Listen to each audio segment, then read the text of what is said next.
يا راغبا في كل علم نافع. ينمو العلم ويتقدم بتقنياته ومجالاته، ومعه نطور أدواتنا في تقديم العلم الشرعي. أكاديمية زاد. زاد أكاديمية ينبوعها صاف ليروي غلة الظمآن. هذه عقيدتنا الصحيحة فطرة تنفي الشكوك بواضح البرهان. بشرى لنا زاد أكاديمية للعلم كالأزهار في البستان. السلام عليكم ورحمة الله. الحمد لله رب العالمين، والصلاة والسلام على أشرف المرسلين نبينا محمد وعلى آله وصحبه أجمعين. Continuing with some of the attributes of Allah subhanahu wa ta'ala as part of understanding how to believe in the correct way when it comes to the oneness of Allah subhanahu wa ta'ala in His names and attributes in Islamic Creed level 2. And when we talked about the names and attributes of Allah and that the belief is in the oneness of Allah in it. So all of these attributes that we talked about, the oneness of Allah, that means no one is the like of Allah subhanahu wa ta'ala in these attributes.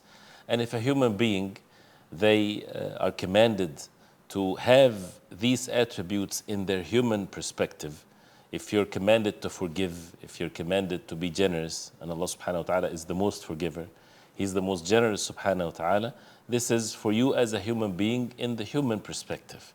But the forgiveness of Allah subhanahu wa ta'ala, it's beyond what a person can comprehend. Nothing is the like of Allah subhanahu wa ta'ala. And the same thing with the generosity, the same thing with all of the attributes of Allah subhanahu wa ta'ala.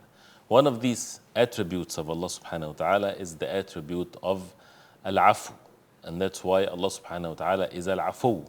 He's the one that pardons. So al-afu is pardoning. And this is such a beautiful attribute of Allah subhanahu wa ta'ala that means a person can deserve to be punished. And he did not even take the means to be forgiven. And he's a believer, of course, because Allah subhanahu wa ta'ala forbade the hellfire from the disbelievers, from those who associate partners with Allah. So someone died in the state of al-Iman, in the state of al-Islam, but he had sins. And he did not repent to Allah subhanahu wa ta'ala from these sins. And he died as a sinner. Allah subhanahu wa ta'ala, by His will, He can forgive. And that's why He forgives whoever He wills, and those who are punished, they're punished, and then eventually they would enter the Jannah of Allah subhanahu wa ta'ala. So the attribute of al-afu, to pardon someone even though they deserve to be punished, this is one of the attributes of Allah subhanahu wa ta'ala. And Allah subhanahu wa ta'ala mentioned that in the Quran, in the verses that talks about matters of purification, and for example the verse of at-tayammum, when there's no water you make tayammum. Allah subhanahu wa ta'ala at the end of the verse in Surah An-Nisa, He said, Inna Allah kana afuwan ghafura. Indeed, Allah subhanahu wa ta'ala, He is the one that pardons, and He's the most forgiver subhanahu wa ta'ala. And the forgiveness is covering and concealing the sins. And al-afu is to pardon. And to pardon when a person even does not deserve. And the more the person elevates himself into the levels of al-Iman, he doesn't see himself as deserving anything. It's all by Allah subhanahu wa ta'ala.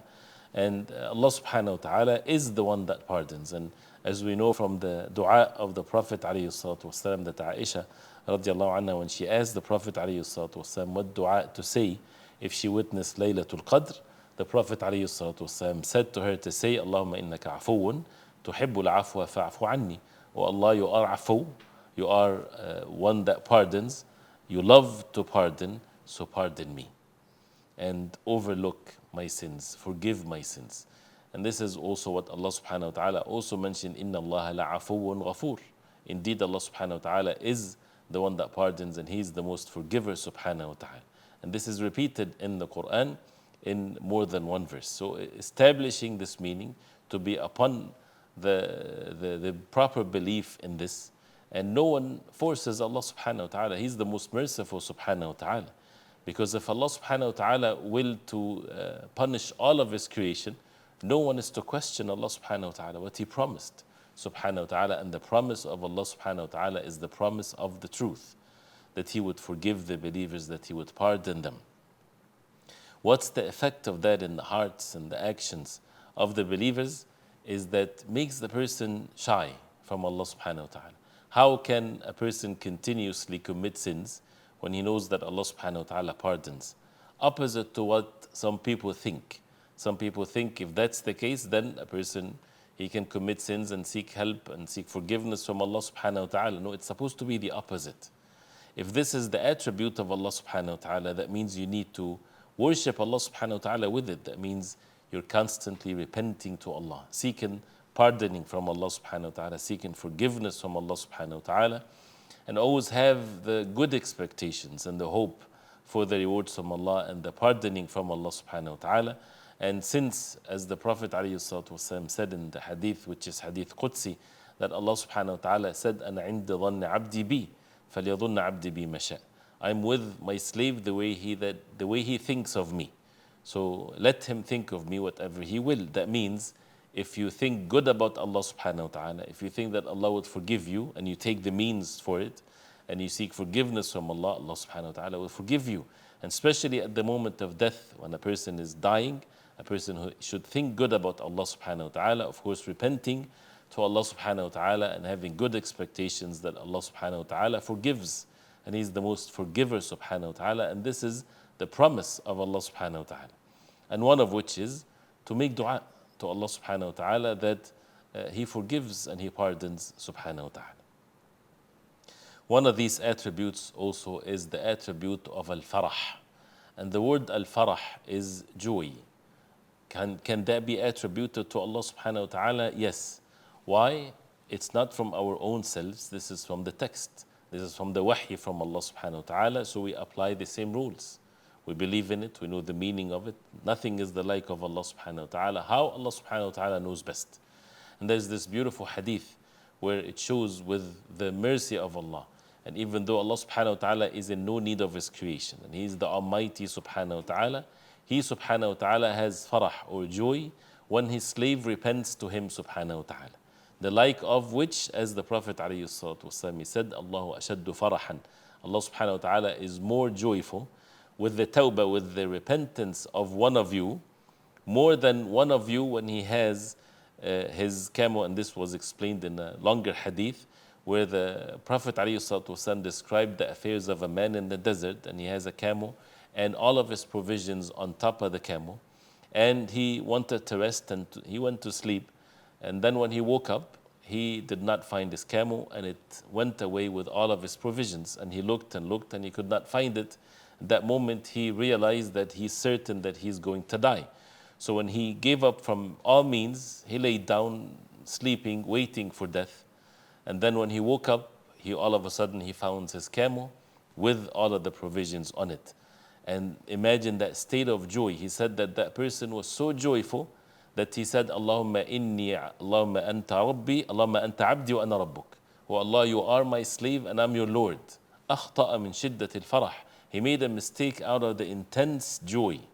So that level of joy that there is nothing like it when it comes to the human beings, Allah subhanahu wa ta'ala is more joyful when it comes to the repentance of His slave.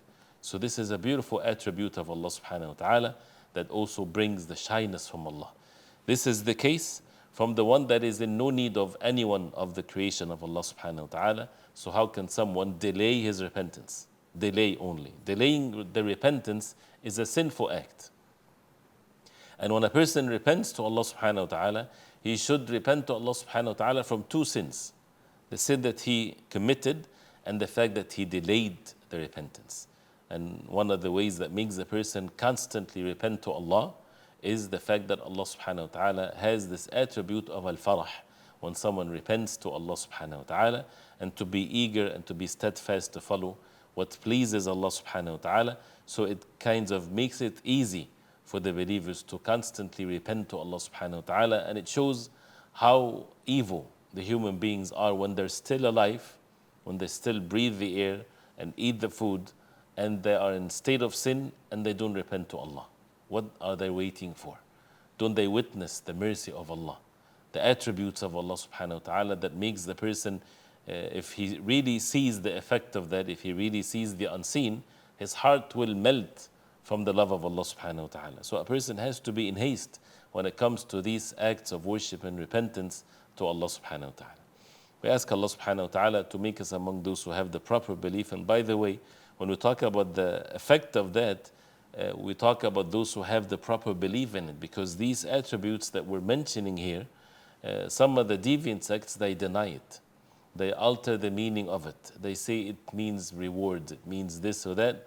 But for the people of Ahlul Sunnah wal Jama'ah, they believe in it the way it is, as Allah subhanahu wa ta'ala described himself, without alteration, without denying, without drawing any similarities whatsoever. And when it comes to how, Allah subhanahu wa ta'ala knows best. We ask Allah subhanahu wa ta'ala to make us steadfast upon the deen of Allah. Wa sallallahu wa sallam wa baraka ala Muhammadin wa ala alihi wa sahbihi wa sallam. Wassalamu alaikum wa rahmatullahi wa barakatuh. يا راغبا في كل علم نافع ينمو العلم ويتقدم بتقنياته ومجالاته، ومعه نطور أدواتنا في تقديم العلم الشرعي. أكاديمية زاد، زاد أكاديمية ينبوعها صاف ليروي غلة الظمآن. هذه عقيدتنا الصحيحة فطرة تنفي الشكوك بواضح البرهان. بشرى لنا زاد أكاديمية للعلم كالأزهار في البستان.